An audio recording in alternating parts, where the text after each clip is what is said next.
اگر سالک کی سلسلہ عالیہ نقشبندیہ کے اسباق مکمل ہو جائیں، بیعت کی اجازت ہو جائے، تو آستانہ عالیہ فقیر آباد شریف سے ارشاد خط حاصل کرنے کے لیے کیا کرنا چاہیے، کیا طریقہ کار ہوگا؟ سب سے پہلے تو آپ نے یہ کرنا ہے کہ جس سے آپ نے بیعت کی ہے، آپ کا شیخ، آپ کا مرشد، جس سے آپ نے بیعت کی ہے، اس شیخ مرشد کو آپ بتا دیں گے، یا شیخ مرشد جو ہے وہ خود سمجھ لیتا ہے کہ ان کے اسباق مکمل ہیں، اب آگے ان کو مسند خلافت پر بٹھانا ہے،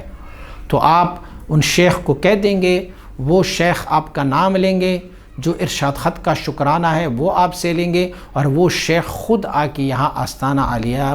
فقیر آباد شریف سے آپ کو دے دیں گے، سند لے کے جائیں گے۔ یا بصورت دیگر یہ ہے کہ آپ اپنی شیخ سے اجازت لیں کہ میرے یہ اسباق مکمل ہے اور میں سند لینا چاہتا ہوں، تو آپ ڈائریکٹ آ جائیں، شیخ کی اجازت سے اپنی بیعت جس کے ساتھ کی ہوئی ہے ان کی اجازت سے آپ آستانہ عالیہ فقیر آباد شریف آ جائیں، تو یہاں پر آپ صاحبزادگان میں سے کسی صاحبزادے کو آپ عرض کیجئے گا، وہ آپ کو یہاں سے ارشاد خط عطا کر دیں گے۔